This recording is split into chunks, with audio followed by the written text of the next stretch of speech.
Bonjour tout le monde.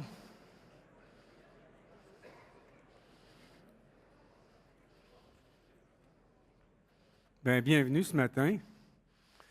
Je me présente, Vincent Tanguay, je suis collaborateur associé au CIFRIO.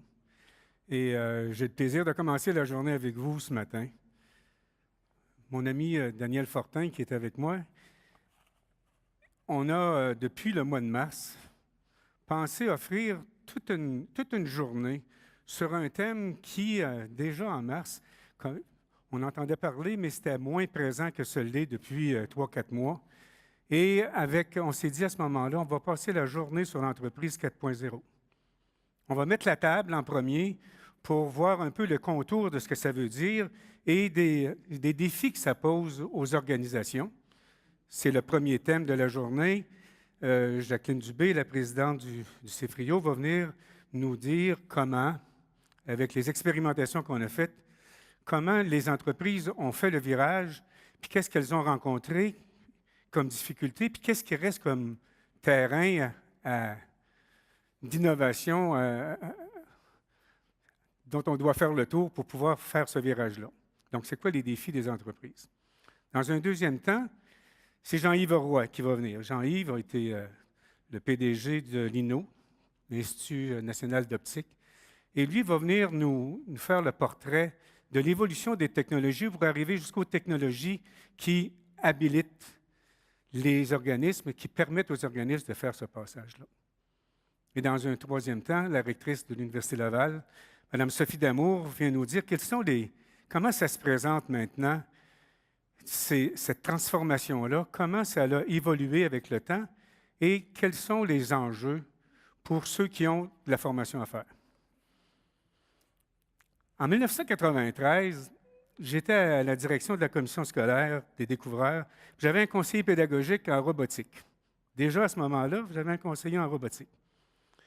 Il était à Longueuil un matin, puis il a dit aux enfants, « Vous allez voir comment c'est magique un ordinateur. » Fait que là, il a pris un fil, il a connecté le téléphone, il a tapé sur son écran, sur l'écran, puis là, pour faire le lien, tout à coup, les élèves regardaient ce qui se passait, entendre ce bruit bizarre-là. Puis là, il a dit, mais là, vous allez écrire quelques mots. Ils ont écrit quelques mots, ils ont dit, vous allez écrire à vos amis de Sainte-Foy. Fait que, plutôt que de faire un courrier par la poste, on va essayer quelque chose de nouveau. Fait que c'est un écran brun, un écran bleu, ils ont écrit une lettre à leurs amis de Sainte-Foy. Après ça, il est parti, il a pris son auto, il est descendu à Sainte-Foy, il arrive à l'école Marguerite-Youville, puis là, il dit aux élèves de 6e, il dit, vos amis de Longueuil, ils vous ont écrit. On va regarder qu'est-ce qu'ils vous ont écrit. Fait que là, il a parti l'ordinateur, il a branché le fil, il a essayé de brancher ça, tout d'un coup, l'écran est apparu. Puis là, ils ont entendu, tout d'un coup, ils ont vu le texte arriver. Fait qu'il a dit, voyez-vous, ça prend juste 2 heures pour qu'entre Sainte-Foy puis Longueuil, on puisse faire un message, puis que nos amis puissent recevoir ce message-là. Bien, c'était le début d'Internet qui était devenu accessible, mais on n'était pas encore sur le web. Mais regardez tout le terrain, le territoire qu'on a investi depuis ce temps-là. Donc, comme dit Yuval Harari, peut-être qu'il y en a qui l'ont connu, qui ont écrit une grande histoire de l'humanité. Il vient de sortir un autre livre qui s'appelle Homo Deus, une brève histoire de l'avenir. Il dit l'histoire mondiale ne se fonde plus sur les matières premières, mais se fonde dorénavant sur le savoir. Fait que c'est à ce savoir-là aujourd'hui que l'entreprise 4.0 s'attaque. Nous en entendons parler tous les jours. Fait que ce matin, comme je l'ai dit, on met à la table et après les conférences de ce matin, on a 2 panels. Un premier panel, c'est quels sont les enjeux puis quelles sont les difficultés qu'ont vécues les organisations qui ont fait ce virage-là. Donc, c'est le premier panel de ce matin. Et cet après-midi, on a un autre panel sur les technologies habilitantes. Donc, quelles sont ces technologies qu'on a utilisées dans des entreprises de la région de Québec. De sorte qu'on a fait une journée Québec aujourd'hui. Nos conférenciers viennent de Québec, nos gens de panel viennent de Québec. Et les 3 personnes qu'on va recevoir, Jacqueline Dubé, la présidente directrice générale du CIFRIO. Jacqueline, elle a commencé. À part de ça, il y a quelque chose de commun entre les 3 conférenciers. C'est des gens qui ont passé leur vie à sortir de leur zone de confort. C'est des gens qui ont passé leur vie à sortir de leur formation de base. Jacqueline est une travailleuse sociale. Qu'est-ce qu'elle vient faire au CIFRIO? Travailleuse sociale, elle est allée chercher une maîtrise en administration à Sherbrooke. Elle a travaillé au Mouvement des Jardins pendant une vingtaine d'années comme cadre, travaillé pour les entreprises. Après ça, elle est passée au gouvernement sur le dossier du portail d'entreprise et depuis 8 ans, elle est la PDG du CIFRIO. On a fait là un virage qui était, dans un premier temps, beaucoup gouvernemental et de plus en plus, le CIFRIO s'est tourné vers les entreprises pour les accompagner dans leur transformation vers le numérique. Jacqueline, en plus de ça, bien, elle est grand-maman et elle est très fière de ça. J'avais dit, tu vas voir, elle va te faire un petit clin d'œil sur le fait que tu es maintenant une grand-maman. Puis ses loisirs sont beaucoup pour ses 3 petits-enfants. Jean-Yves. Jean-Yves Roy, qui est maintenant le président du conseil d'administration de l'Institut national d'optique. Lui, c'est un comptable agréable. Vous n'avez pas... C'est drôle, ça, là. Vous devez rire. Pas un comptable agréé, c'est un comptable agréable. Tellement agréable qu'après 2 ans à l'INO comme vice-président en finance, bien, c'est lui qu'on a choisi comme PDG de l'Institut national d'optique de 2005 à 2017. On l'a tellement aimé que lorsqu'il est parti, on l'a voulu le garder. Il est rendu maintenant le président du conseil d'administration de l'Institut national d'optique. Jean-Yves, un homme passionné, un travailleur acharné, et c'est sûrement pour ça qu'on l'a choisi et qu'on veut le garder. Et surtout un homme généreux. Quand Daniel et moi, on est allés le voir au mois de mars, il nous a ouvert les portes. Quand on lui a dit qu'est-ce qu'on voulait faire, il a dit « Ah, j'ai des amis partout. » Fait qu'il nous a ouvert les portes à Peter Simon, il nous a ouvert les portes chez Optel, il nous a ouvert les portes chez LeaderTech. Et c'est beaucoup à cause de lui qu'aujourd'hui, on a cette belle journée-là. Fait que merci Jean-Yves, merci beaucoup. Sophie Damour. Monsieur, quand on regarde ce qu'il y a en arrière de cette grande dame-là, je n'ai pas assez de temps matin pour faire le tour. Mais c'est la première rectrice qui, à la première collation des grades, a remis le diplôme à son fils comme actuaire, et c'était la première fois que ça se passait. Je pense que ça, là, en arrière de tous ces fellowships, ces participations des conseils d'administration, ça doit être l'élément le plus marquant pour elle. Son leitmotiv, pour ce qui est de l'avenir, il ne s'agit pas de le prévoir, mais de le rendre possible. Et elle a passé, comme on dit, par-dessus ce que la première conférence nous montrait, le plafond de verre, pour arriver comme rectrice à l'Université Laval. Détentrice d'un baccalauréat en génie mécanique, une maîtrise en administration des affaires et un doctorat en mathématiques de l'ingénieur, elle est loin d'être restée dans sa zone de confort, elle aussi. Elle est allée chez Forac comme directrice générale, qui est un centre de recherche sur la forêt, avec les gens de différentes... Elle a toujours, partout où on la voit, c'est toujours du multidisciplinaire. Et l'entreprise 4.0, c'est beaucoup du multidisciplinaire. L'avenir des technologies, ce n'est plus une voie qui est tracée comme ça. Non, c'est beaucoup d'éléments nouveaux qui se rejoignent pour nous arriver. Je ne suis pas pour nommer tous les conseils où elle est, mais je peux vous dire qu'elle était professeure invitée en Norvège, en Suède, en France, en Chili, aux États-Unis. Elle a été sur le conseil du gouvernement, comité conseil du gouvernement sur la stratégie de la nouvelle stratégie québécoise sur la recherche et l'innovation. Elle est dans plusieurs autres conseils d'administration. C'est aussi une sportive aguerrie. Elle a le temps de faire du ski, elle a le temps de faire du tennis. Et quand elle étudiait à l'Université Laval, elle faisait du water polo. Fait que vous voyez comment on a des gens qui sont ouverts sur toutes sortes de choses. Et c'est avec ces 3 personnes-là qu'on va faire la conférence d'aujourd'hui. Je leur demanderai de se lever pour que vous les voyiez avant qu'ils montent sur la scène. C'est nos 3 conférenciers d'aujourd'hui. Non, c'est Jacqueline. Non, vous restez là. Jacqueline, c'est vous. Vous commencez la première.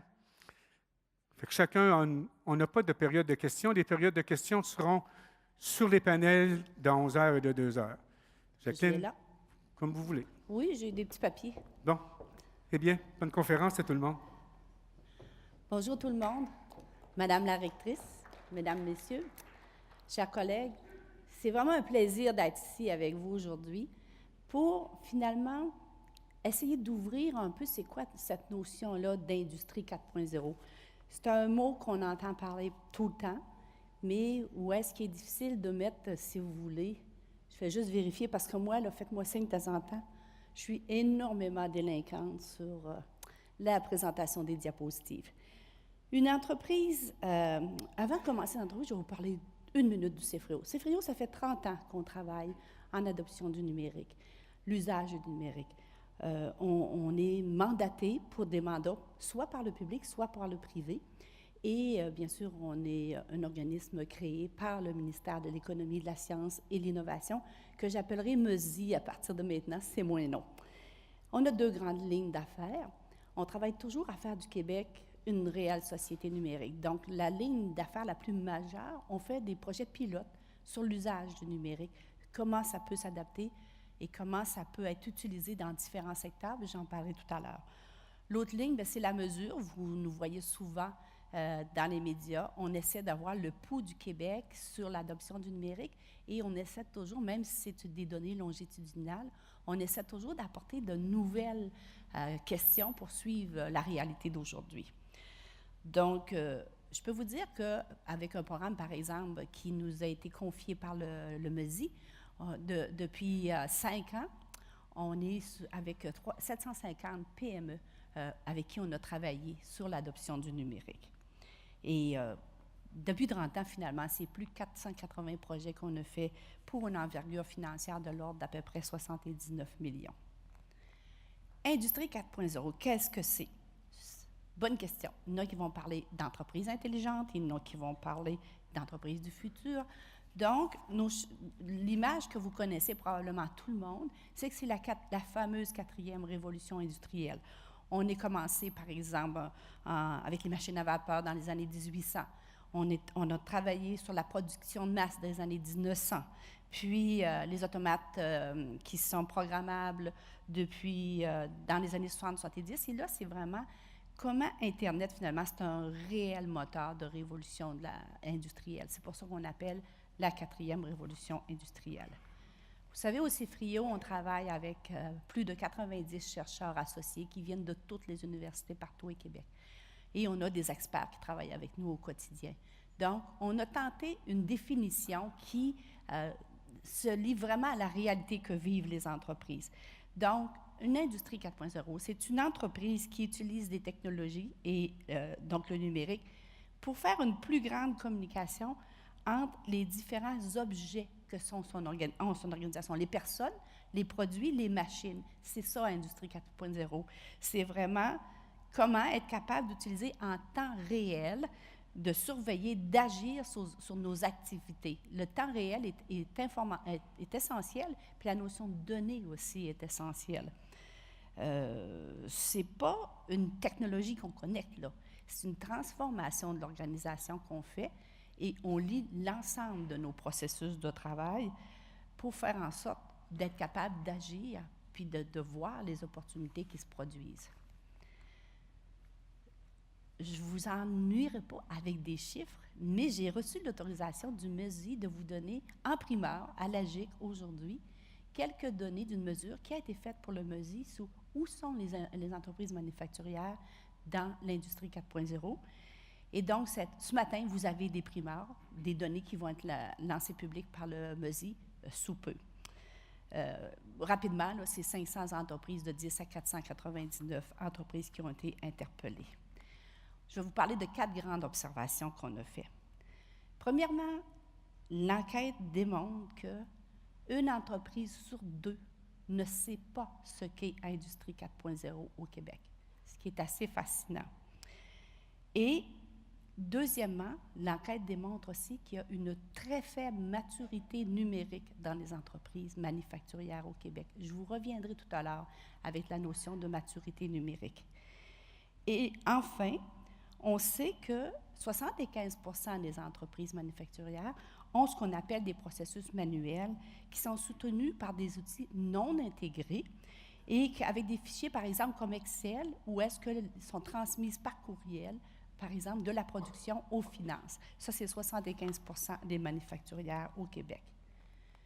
Une autre grande observation de l'enquête, c'est vraiment que les capacités numériques des manufacturiers sont limitées. Il y a 64 qui ont investi moins de 50 000 dans les 12 mois qui ont précédé l'enquête. Et si on regarde les plus petites, de 10 à 19 employés, et c'est quand même 35 de nos PME, ils sont 84 à avoir investi moins que 50 000. Puis ce qui est inquiétant, c'est qu'il y en a encore juste le 2 tiers qui pensent, dans les prochaines années, investir moins de 50 000 dans le numérique. Dernière grande observation, j'ai dit que je ne vous en nommerai pas avec des chiffres. Il y a tout de même une perspective intéressante, c'est qu'il y a 50 des PME manufacturières qui disent avoir vraiment l'intention d'aller vers le numérique dans leur processus de travail. Et ça au cours des 3 prochaines années. Et évidemment, mon collègue Jean-Yves vous en parlera tout à l'heure, mais les technologies qui sont le plus intéressées, qui veulent plus aller, c'est vraiment la robotisation. Une fois qu'on a expliqué aux PME la notion d'industrie 4.0, je vous dirais que la grande partie est intéressée d'aller de l'avant, mais ils ont besoin d'accompagnement et ils sont inquiets quant au financement. Et autre constat qui est assez intéressant, c'est une question générationnelle. Les chefs des PME ont souvent 50 ans et plus. Lorsqu'arrive la relève, soit comme employé, soit comme dirigeant, il y a un virement plus rapide qui se fait. Bon, Vincent l'a dit tout à l'heure, on travaille avec les PME dans l'adoption du numérique. Et je vais vous présenter un peu les grands constats et comment ça a été fait. Je vous dirais que depuis 2012, on a été mandaté par le MESI pour développer, j'ai-tu tourné? Non, je n'ai pas tourné. On a été mandaté pour développer un processus, une démarche, des outils d'accompagnement de la PME pour passer au numérique. On a fait toute cette démarche-là avec des équipes de chercheurs et d'experts et on l'a fait en laboratoire et on avait 30 PME avec qui on travaillait. Et une des premières, c'est APN, de la région de Québec, que vous connaissez parce qu'on entend vraiment beaucoup parler maintenant. Et la phase 2, c'est 600 PME maintenant qu'on accompagne. Et ce qui est intéressant pour vous ce matin, c'est que de ces 600 PME, il y en a 45 qu'on accompagne pour le passage au 4.0. Et ces entreprises-là se sont engagées à investir un minimum de 100 000 $. Et ce sont des entreprises de 35 employés et plus. Et également, tous nos modèles, on travaille avec des grandes entreprises. On travaille avec Aldo, on travaille avec Pratt & Whitney, on travaille avec le réseau de Aéro Montréal dans McFab. Donc là également, avec ces entreprises-là, on affine les outils qui sont développés, toujours pour faire de l'accompagnement de la PME. Ce que vous avez à l'écran, c'est le souci, puisqu'on nous avait confié comme mandat au MESI, c'est d'établir les conditions gagnantes avant l'investissement en technologie pour faire en sorte que les entreprises investissent vraiment à la place où ils ont besoin, au moment où ils sont rendus. Donc, ce qu'on fait, c'est qu'on travaille avec eux la planification numérique de l'organisation, mais à travers leur stratégie d'affaires. Il y a tout le design, également la gestion de projet, et fait important, et Sophie vous en parlera tout à l'heure, les compétences en entreprise, les compétences numériques. Donc, vous voyez, c'est un réel changement culturel que l'on fait dans l'organisation quand on travaille au 4.0. Je reviens au modèle de maturité numérique des entreprises qui a été développé par les chercheurs chez nous avec les entreprises au cours des dernières années. Ce que je peux vous dire, c'est que je ne vous lirai pas chacun des éléments, mais il y a 5 niveaux de maturité, puis de toute façon, vous allez avoir accès aux présentations. Et on peut vous dire qu'une autre enquête qu'on a faite pour Québec International cette fois-ci, on peut dire que 80% des manufacturiers de la région de Québec sont dans artisanal et disciplinés. Vous voyez le chemin qu'il y a à parcourir. Ces 5 niveaux-là, c'est des guides. Ça permet de voir, de pouvoir classer où est l'entreprise, mais ça permet à l'entreprise de voir qu'est-ce que je dois faire comme cheminement. Et dans les entreprises avec lesquelles on travaille vers l'industrie 4.0, il y en a qui passent de discipliné à autonome en 24 mois. Mais c'est des entreprises où le chef d'entreprise veut vraiment passer au numérique. Rapidement, les constats qu'on a faits dans les entreprises avec lesquelles on travaille, bon, on sait que la majorité des entreprises utilisent le numérique, mais elles ne le font pas avec le plein potentiel qu'elles ont et elles n'utilisent généralement que des technologies de base. Le chemin qui doit être parcouru, c'est de passer de la notion d'acquisition à la notion de l'appropriation. Comment on intègre ça complètement dans nos processus de travail. Donc, ce que je suis en train de vous dire, et je me trouve original de dire ça à la GIC, c'est que ce n'est pas une question de technologie. Le passage à l'entreprise numérique, c'est une question de changer les processus de l'entreprise, c'est une question de culture organisationnelle et c'est une question de culture numérique. Donc, c'était un des constats que l'on a fait. Vu l'entreprise, elle l'utilise, mais où est-ce qu'elle doit maintenant aller dans l'utilisation de ces technologies? C'est d'être capable de les interconnecter, puis de recueillir les données qu'ils ont dans l'entreprise, puis de valoriser ces données-là pour être capable de les utiliser, puis pour gagner de la productivité. Ça, c'est l'enjeu majeur quand on travaille dans le 4.0. Et c'est cette nécessité-là de mécaniser, automatiser, bien, dans une situation de plein emploi puis de vieillissement de la population, c'est tout de même majeur. Donc, passer au 4.0, ce que ça donne, c'est que ça rend l'entreprise plus efficace, plus réactive aux opportunités. En conclusion, je vais vous faire une conclusion puis vous laisser des questions. On peut dire que le virage 4.0 est amorcé au Québec. On peut dire qu'il est timidement amorcé par les grandes entreprises.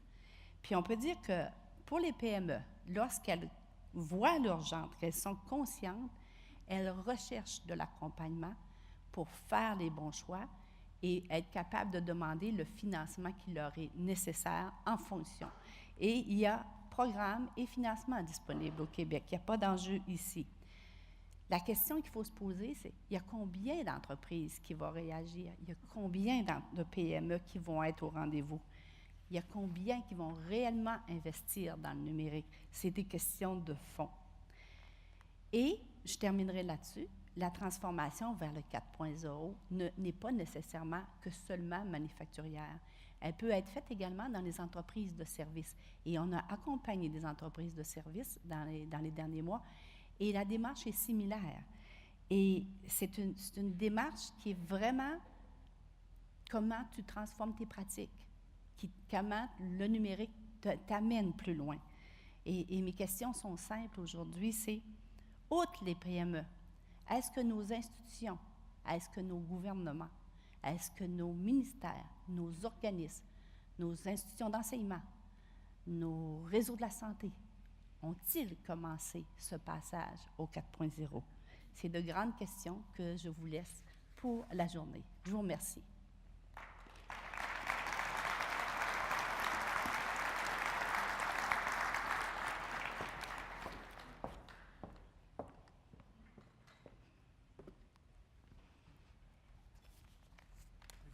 Merci.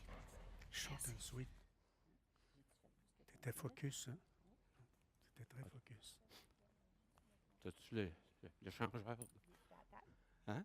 Le. Ah, c'est à table, OK.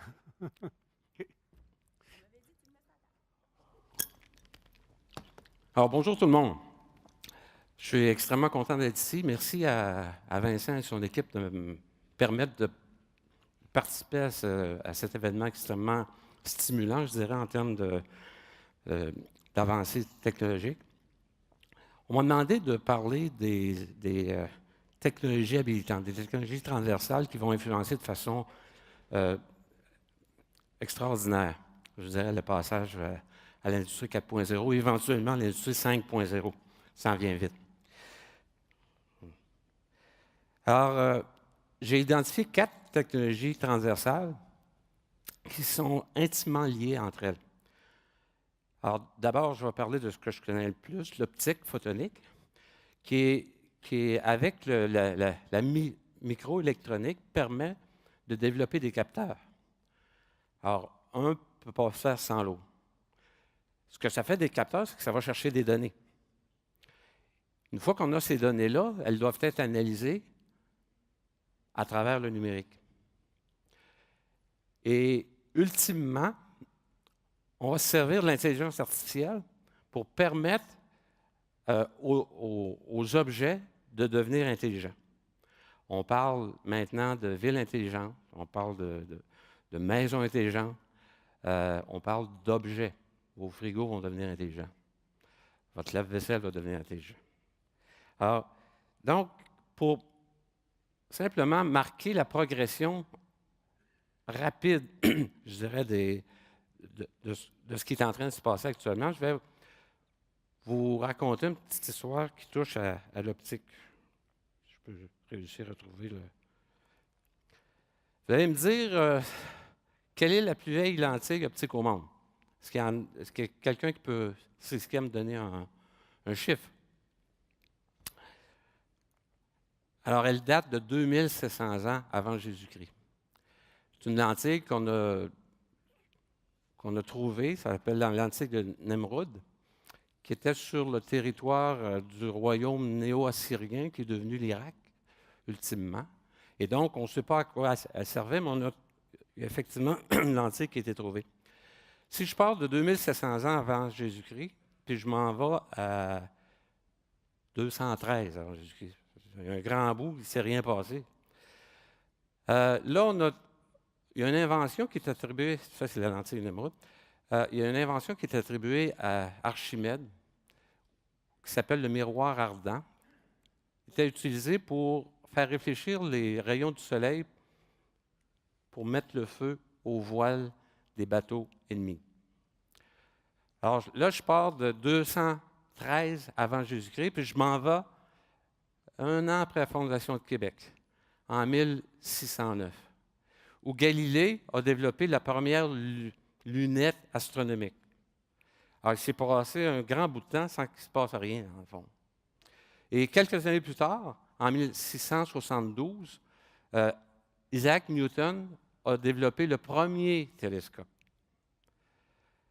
De 1672, je m'en vais maintenant à 1880. Notre fondateur du téléphone, Alexander Graham Bell, avait également une invention qu'on appelait le photophone. Donc, c'est le lien entre le photon et le téléphone. Et c'est probablement la première fois qu'on a testé le principe d'utiliser la fibre optique pour transmettre des données. Ça n'a pas fonctionné, mais on va voir plus tard comment. Maintenant, si je pars de 1880, on s'en va maintenant à 1960. Il y a un monsieur qui s'appelle Theodore Maineman qui travaillait pour le laboratoire Bell Lab aux États-Unis, qui est arrivé avec une invention qu'on appelle le laser. Et à ce moment-là, la majorité de ses pairs disaient que c'est une invention qui ne servirait à rien. Dans les faits, petite anecdote, en 1961, au Centre de recherche Valcartier, il y a un chercheur du nom de M. Jacques Beaulieu qui a développé le premier laser à gaz pour des fins d'application militaire, et ça a fonctionné.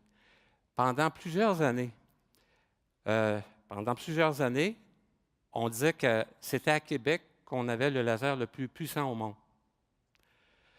Alors, donc, ça devient la première plateforme. On est parti de 2700 ans avant Jésus-Christ, puis on arrive en 1960, où là, il y a une plateforme qu'on appelle le laser. On continue dans le temps.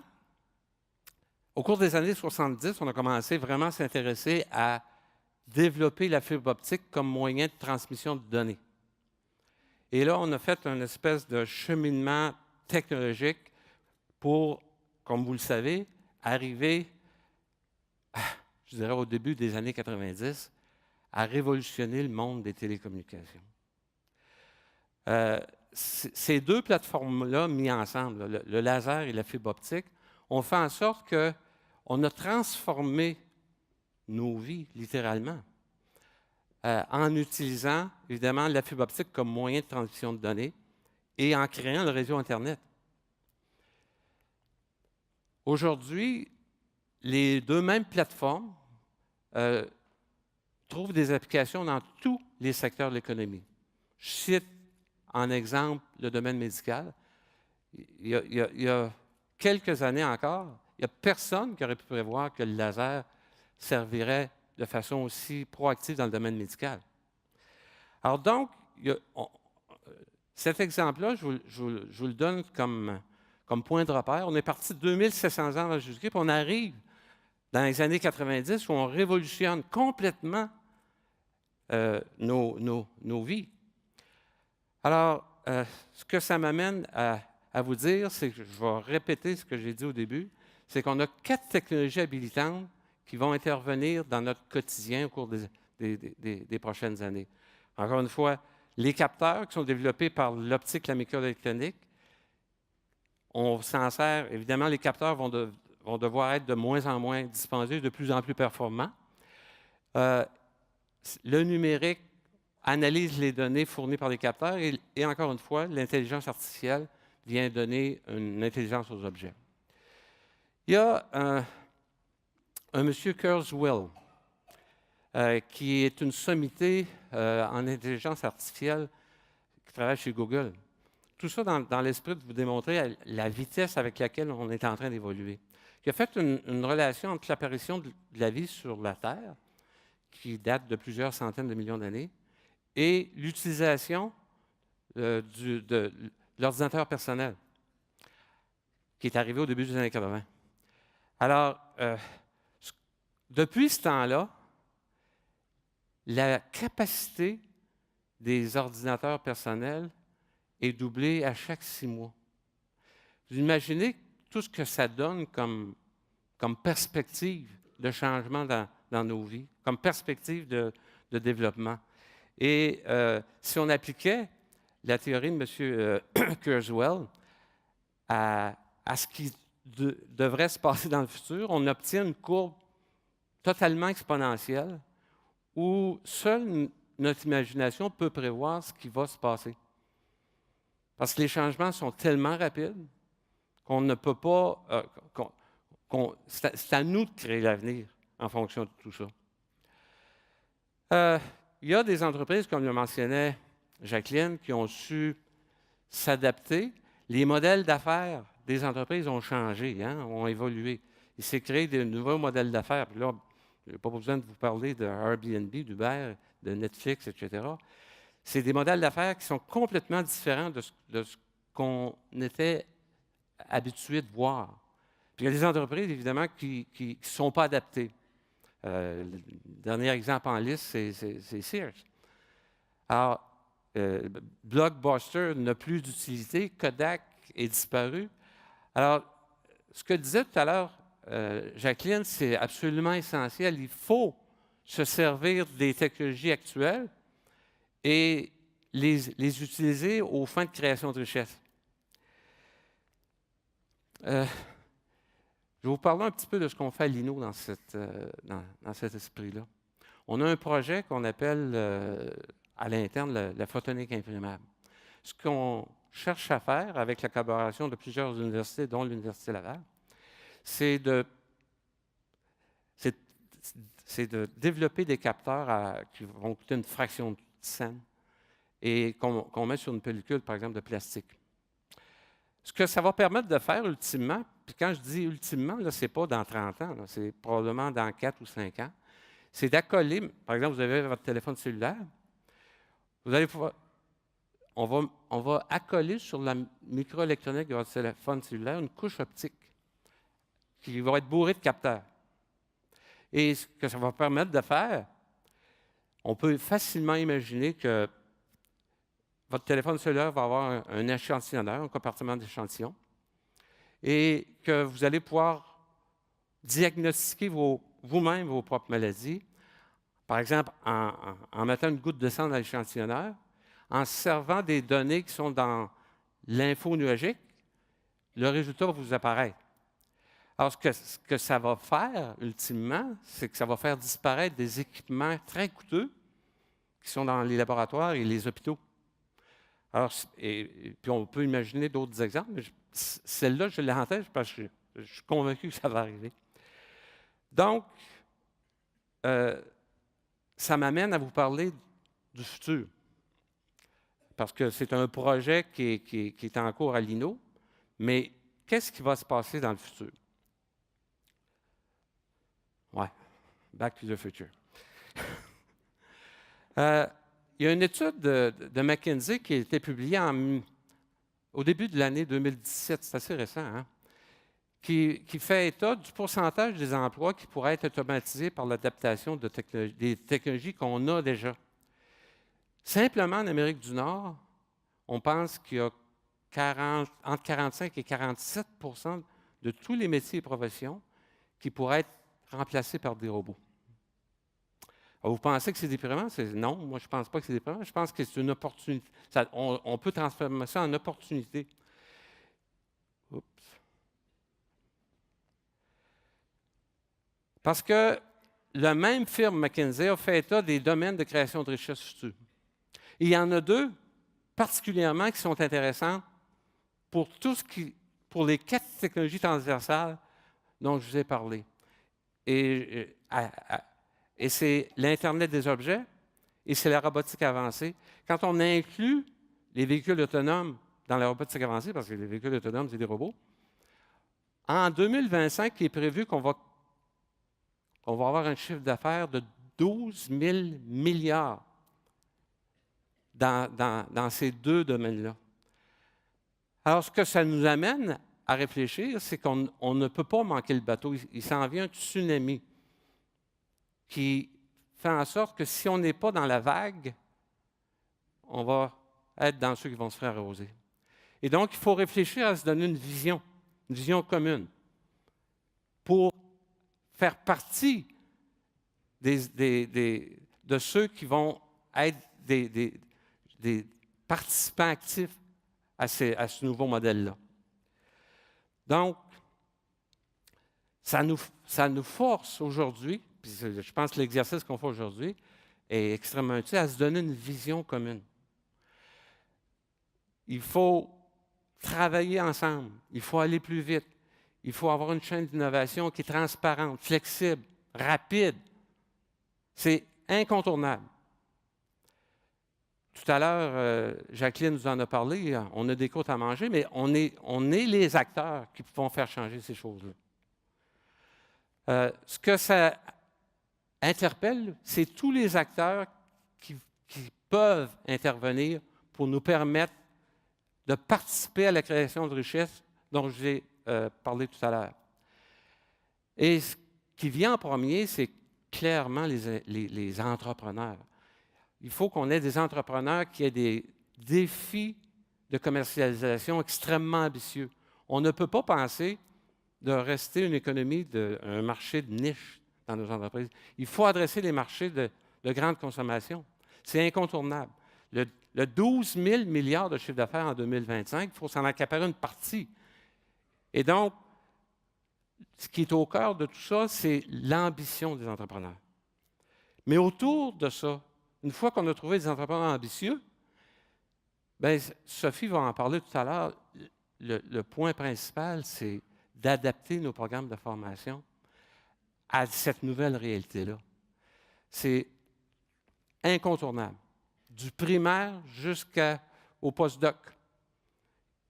On doit s'assurer que nos programmes de formation sont alignés vers la nouvelle création de richesse. Il y a aussi un autre acteur, c'est le gouvernement. Puis le gouvernement, malheureusement, actuellement, il est beaucoup tourné sur le passé. Et je vais vous donner un exemple pour illustrer ce que je veux dire. On s'est doté d'outils au Québec pour aider le financement des entreprises. On a Investissement Québec, on a les fonds fiscalisés, on a la Caisse de dépôt. La majorité des programmes de ces organisations-là sont dédiés aux entreprises qui ont déjà des revenus et souvent des revenus importants. Alors que la création de richesse, elle va se faire forcément avec les entreprises qu'on a actuellement, mais beaucoup avec les jeunes entrepreneurs qui vont décider d'aller chercher une part de marché dans le marché de consommation.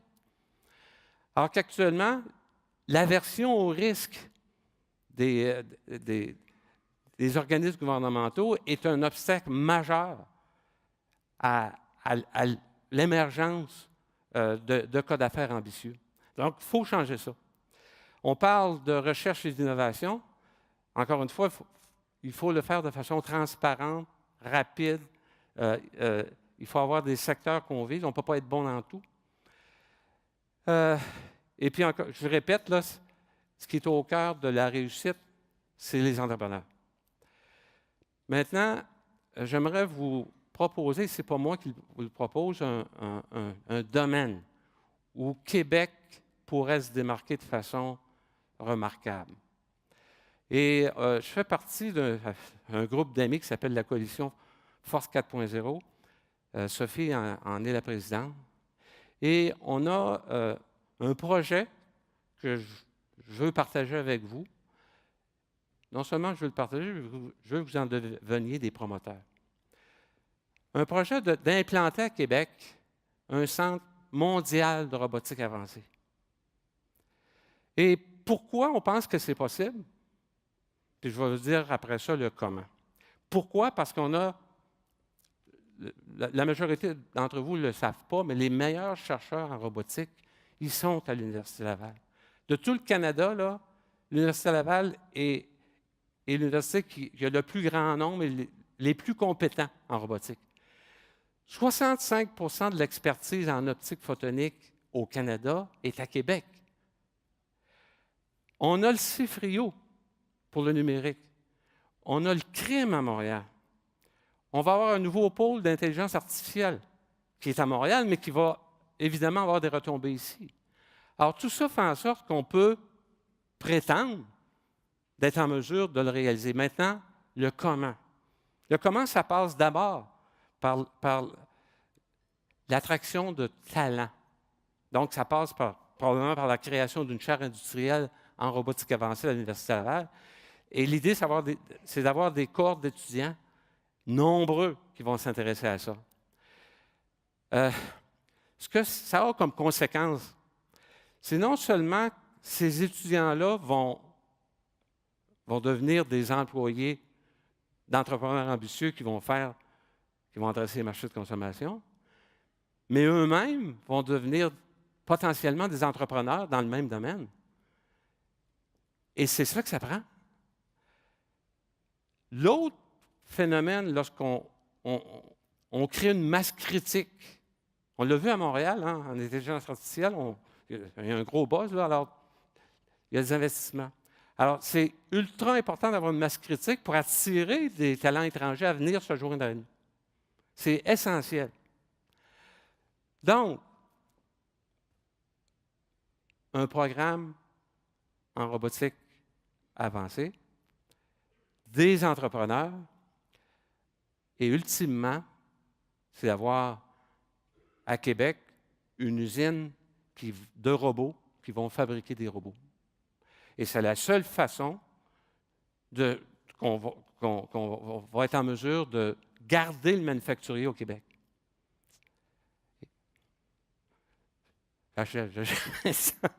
Alors, je vous laisse ça. Ça, c'est une image qui fait état de la deuxième révolution industrielle. Alors, Jacqueline nous en a parlé tout à l'heure. Et puis, pourquoi on veut arriver à tout ça? Ben, moi, j'ai des petits-enfants qui sont au primaire, là, puis c'est beaucoup pour eux autres qu'on essaie de faire en sorte qu'il y ait une sécurité en termes de qualité de vie. Et donc, c'est pour ça qu'on le fait. Et tout à l'heure, Vincent m'a volé un punch. Saint-Exupéry disait, l'avenir, l'important, ce n'est pas de le prévoir, c'est de le faire arriver. Alors, merci beaucoup.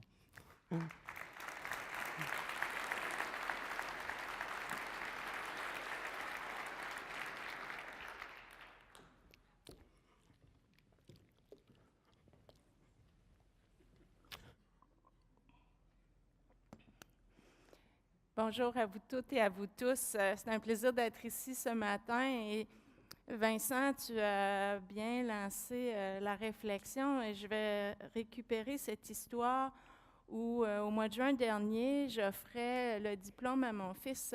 Et évidemment, c'était un moment, pour une maman, là, c'est top, là, ça fait partie des beaux moments de la vie. Mais je vais vous partager plutôt une discussion que nous avons eue post-diplôme, post-graduation. Alors, petit contexte, repas de famille, mon fils maintenant diplômé en actuariat, un autre qui aspire à être ingénieur mécanique, les parents, un économiste, une maman philosophe, moi un peu mélangée, multidisciplinaire. Et notre nouveau actuaire dit, « Savez-vous quoi? Je pense que ça n'existera plus, l'actuariat. Je me demande si je n'ai pas fait une erreur. » Avec l'intelligence artificielle, que va devenir mon métier? Alors là, on a eu toutes sortes de discussions et évidemment, la maman optimiste lui a dit ça sera à toi de l'inventer, ce nouveau métier. Mais très clairement, les compétences que tu as acquises vont te permettre de continuer de faire progresser notre société et d'offrir et être dans le coup pour les prochaines innovations. Mais certainement, si tu penses que ton métier va rester le même et que tu n'acceptes pas ce changement qui s'annonce devant toi, tu n'y arriveras pas. Tu vas faire partie de ceux qui vont disparaître.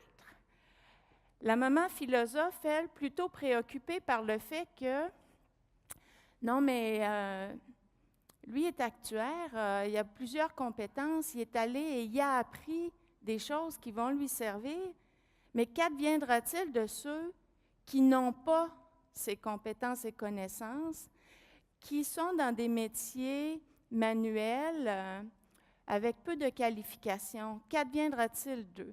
Alors, c'est essentiellement le contenu de ma conférence aujourd'hui, c'est de ça que je veux vous parler, évidemment, en vous présentant différentes perspectives. On a beaucoup parlé de la révolution ou l'industrie 4.0. Chez les économistes, on discute souvent, sommes-nous à la 4e vague, 6e vague? Ce n'est pas très important. En fait, ce que je veux vous dire, ce qui est important, c'est l'effet de vague. Et pourquoi il faut comprendre cet effet de vague dans cette révolution? Parce qu'à chaque moment, je ne peux pas faire de... Vous voyez une vague, il y a un démarrage, il y a une croissance, elle prend de l'ampleur et elle se brise, c'est la rupture. À la fin de chacune de ces vagues d'innovation où on a amené à développer des nouvelles technologies, il y a un effet de rupture. Et il se fait sentir à plusieurs niveaux. À chacune de ces vagues, de fin de vague, il y a eu des crises géopolitiques dans le monde. Il y a eu une course à la maîtrise de la technologie par les nations développées. Pourquoi? Parce que ces nations qui ont la maîtrise de ces technologies profitent ensuite de l'effet de croissance économique qui vient après la rupture. À chacune de ces vagues, il y a eu une redéfinition de l'emploi. Les emplois ont changé. À chacune de ces vagues, on s'est dit, c'est la fin du monde, il n'y aura plus d'emplois parce que les technologies vont prendre les jobs existants, vont les automatiser, vont les robotiser.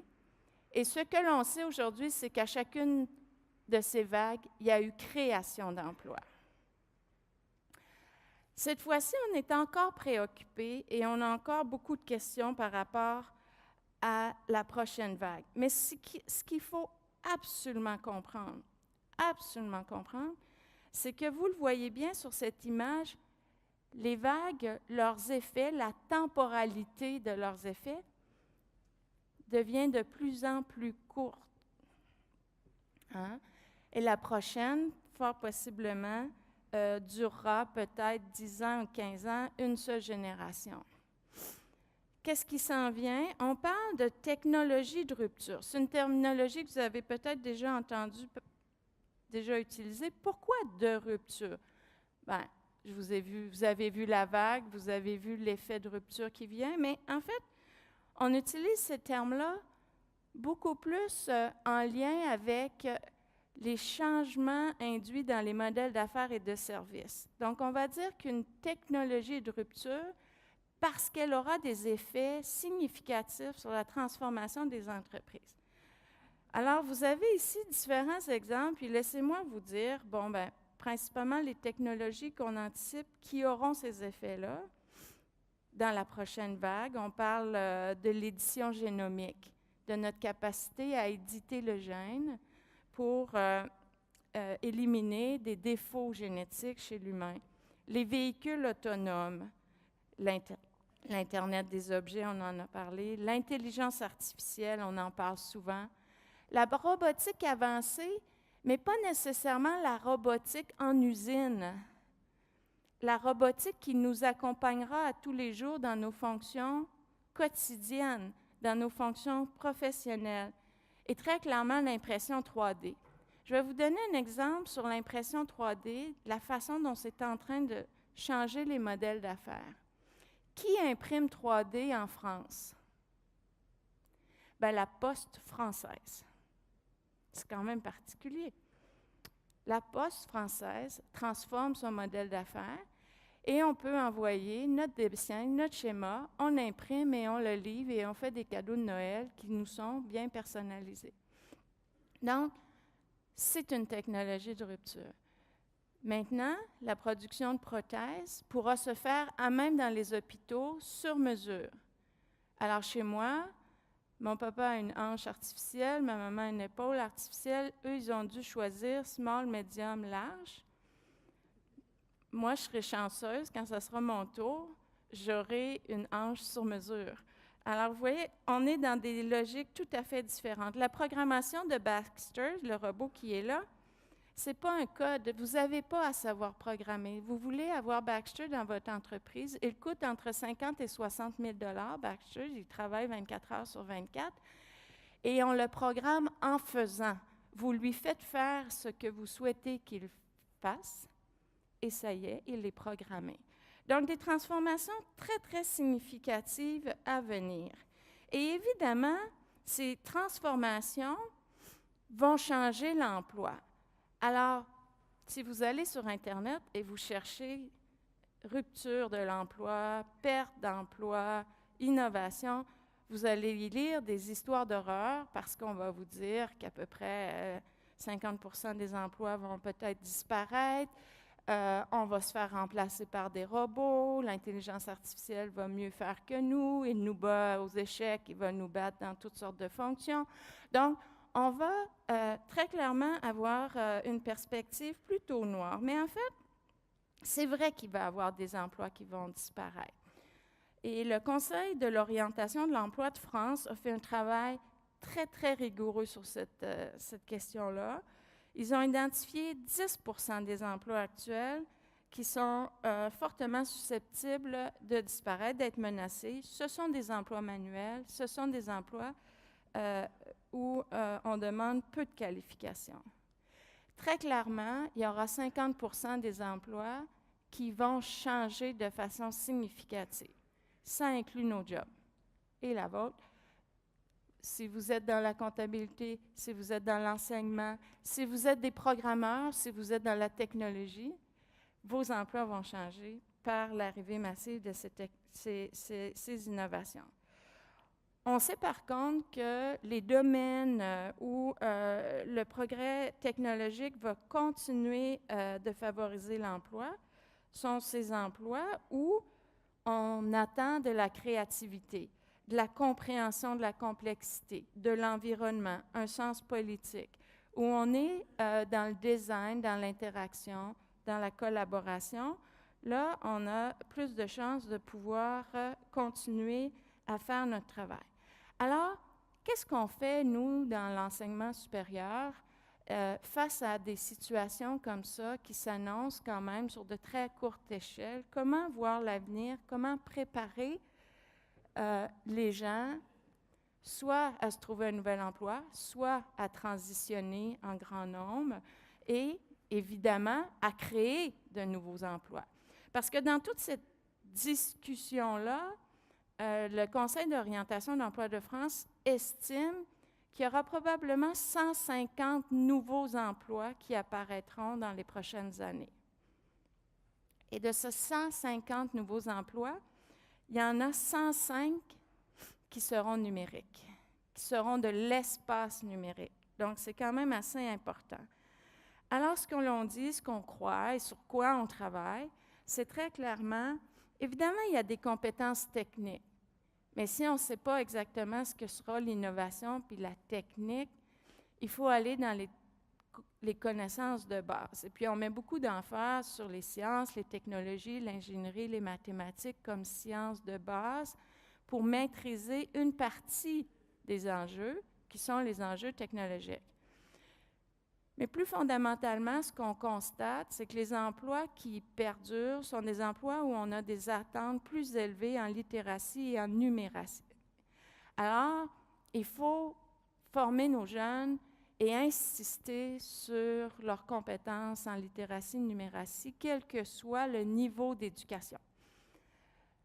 La résolution de problèmes. On est dans un contexte où on développe la compétence. Comment faire face à un problème, comment l'adresser. Les compétences de type social et situationnel sont extrêmement importantes. La capacité de s'adapter et de faire preuve de leadership sont des éléments qui vont permettre aux individus de faire face à des transitions, d'apprendre à apprendre, fondamental. Si vos gens sont mal équipés, s'ils n'ont pas développé cette compétence de se positionner dans leur univers professionnel, de comprendre ce qui leur manque, de développer l'aptitude à l'apprentissage, dans ces grandes vagues de transformation, ces personnes sont à risque. Donc, quand vous regardez ça, vous vous dites quoi? En tout cas, moi, quand je regarde ça, je me dis « Oh boy, on a de l'ouvrage ». Parce que dans nos établissements d'éducation, on a beaucoup misé sur la connaissance, sur le premier bloc. Le bloc vraiment technique, les fondements scientifiques. Et là, on constate que si on veut gagner comme pays, si on veut que le Québec soit performant et réussisse à passer la vague, développe les entreprises du futur, on doit changer notre façon de faire dans notre enseignement. Je vous présente quelques images. Elles sont juste des clips là, pour saisir l'ampleur de ce qu'il y a devant nous et ce qui nous interpelle. La classe inversée. En fait, vous devez savoir qu'à l'Université Laval, et là je vais faire mon moment de promotion, mais à l'Université Laval, on est sinon une ou sinon la meilleure des universités lorsqu'on parle d'enseignement en ligne, de pédagogie numérique. On a développé au fil des ans une très, très grande compétence. On offre aujourd'hui 900 cours en ligne, 90 programmes de formation en ligne, mais au-delà de ça, on a développé ces formations appuyées de jeux sérieux, d'espaces numériques collaboratifs, d'interactions avec des simulateurs, des simulateurs physiques virtuels. En médecine, vous avez l'opportunité d'apprendre la médecine avec un lab apprentice où vous avez les mannequins connectés à un grand système de simulation informatique et on vous fera vivre toutes sortes d'expériences à travers ce lab-là. Donc, l'univers pédagogique est en pleine explosion. Puis, je vois Michel Thibault qui est là, c'est notre directeur des technologies de l'information. Je vais prendre l'occasion de le saluer puis de le féliciter pour tout ce développement parce que c'est pas rien dans une université, vous l'aurez compris. Ce qui fait qu'on comprend mieux que l'étudiant, l'apprenant, apprend beaucoup de choses en ligne maintenant. Ce qui veut dire qu'en classe, il faut qu'il se passe d'autres choses. Et c'est là que l'enjeu des compétences arrive. Et la classe, elle peut être à l'université, mais elle peut être dans les milieux d'apprentissage, dans les milieux d'affaires. Alors, de plus en plus, il faut réinventer notre cadre pédagogiques pour permettre à nos étudiants et étudiantes de développer ces compétences le plus rapidement possible pour les préparer à cet avenir. Je vais revenir à mon texte. Une des choses qui est aussi, on a parlé de collaboration. La collaboration, c'est une compétence qui est essentielle dans l'univers, dans ce qui s'en vient. Alors, dans ce contexte-là, on voit de plus en plus de jeux sérieux à multiples joueurs pour développer l'apprentissage collectif, la compétence de l'apprentissage collectif. Et ça aussi, ça fait partie des choses qu'on a à faire. Évidemment, les robots rentrent dans les classes. Alors, on en a parlé plus tôt de l'enseignement par les robots, avec les robots. Mais ce que je veux vous dire, c'est qu'actuellement, la maternelle, à la Commission des découvreurs, ici à Québec, les jeunes enfants apprennent à programmer des robots. Ils apprennent à programmer des robots avec des codes de couleurs. Ils ne savent pas lire, ils ne savent pas compter, mais ils savent programmer. Pourquoi je vous parle de ça? C'est parce qu'évidemment, ces robots, on va devoir apprendre à les utiliser et en faire de bons usages. Et ça, je vais revenir à la fin là-dessus. Mais nos jeunes vont arriver à l'université, vont arriver dans vos entreprises et ils auront appris à faire usage des robots. Et l'informatique aura franchement changé. Moi, dans mon laboratoire de recherche, je développe des outils très avancés d'optimisation pour appuyer la décision. Et dans ces outils, évidemment, je travaille avec des gens qui ne maîtrisent pas l'optimisation, qui ne savent pas comment résoudre un problème de millions de variables et de millions de contraintes, mais qui connaissent très, très bien leur réseau d'affaires et qui sont capables de me le dessiner, qui sont capables de me définir à travers le dessin qu'ils font, la décision qu'ils veulent éclairer. Et les programmeurs ont appris à faire quoi? À interpréter le dessin et à faire tout le reste. Ce qui fait qu'on va voir dans les années à venir de plus en plus de métalangages qui vont être très, très intuitifs et qui vont permettre aux gens de faire beaucoup de choses avec l'informatique sans le savoir, d'être dans un esprit d'usage et comment utiliser les robots. Quelques mots sur la génération, le temps passe, je vais aller très rapide, mais évidemment, il y a un effet générationnel. Je vous ai parlé des enfants là, qui sont à la maternelle, mais ceux qui sont maintenant à l'université, génération Z, Millennium, génération C, vous pouvez les appeler de différentes façons. C'est une génération extrêmement centrée sur le numérique. Ils ont quotidiennement 5 écrans différents qu'ils vont utiliser dans leur vie. Puis l'Internet, c'est la vie. Tellement que c'est la vie qu'on a décidé de redessiner la pyramide de Maslow.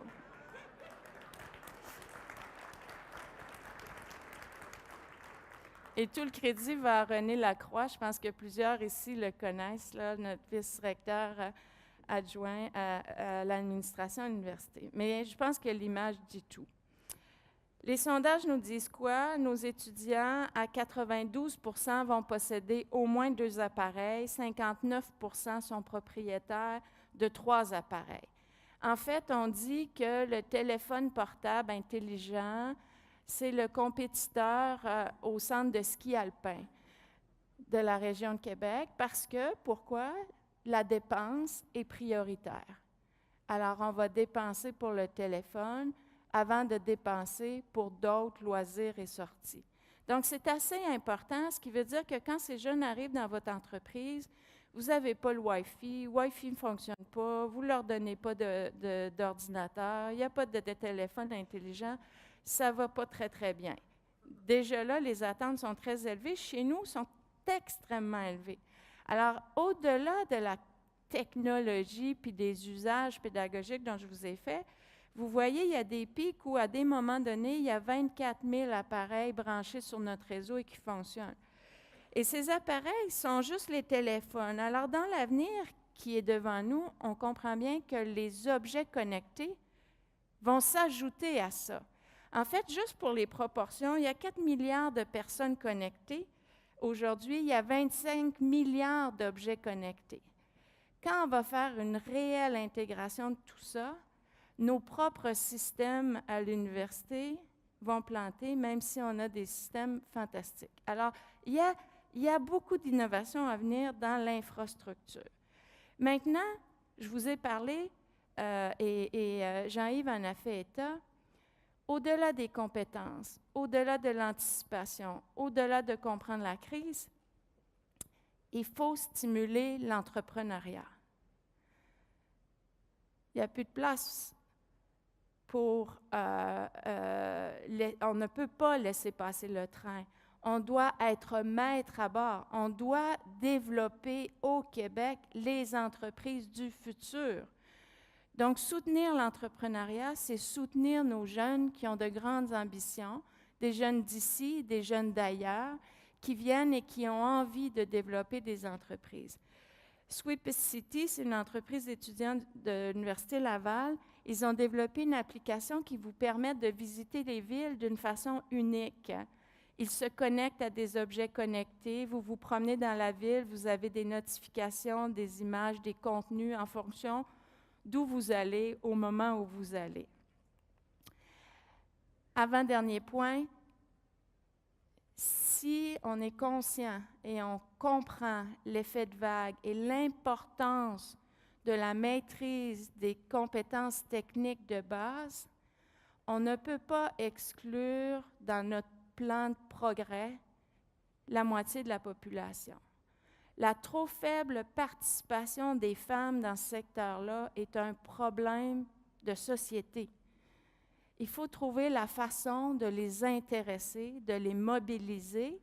On ne peut pas imaginer que des décisions aussi importantes que l'usage des technologies dans nos vies, dans nos gouvernements, dans nos services, n'incluront pas cette voie-là. Alors, on a un grand défi à ce niveau-là.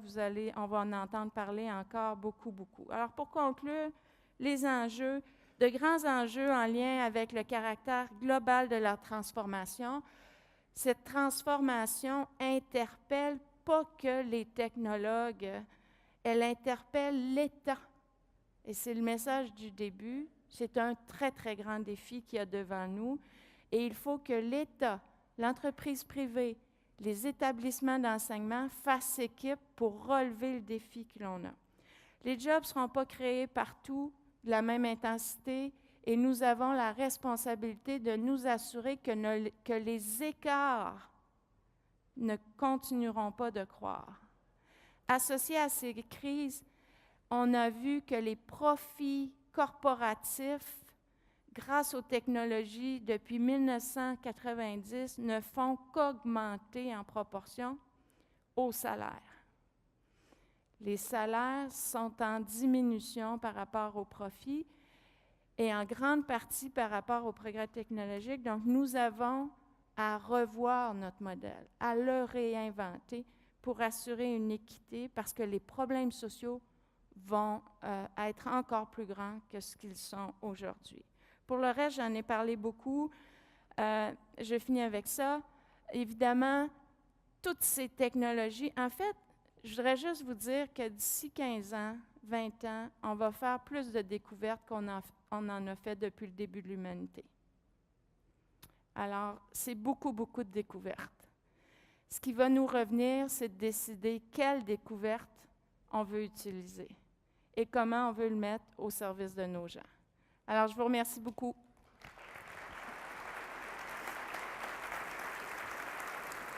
Je me suis étirée un peu, hein?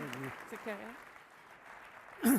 Merci à nos trois conférenciers, Jacqueline Dubé, Jean-Yves Roy et Sophie Damour. On vous convie, après le café ou après la pause, au premier panel sur les défis organisationnels.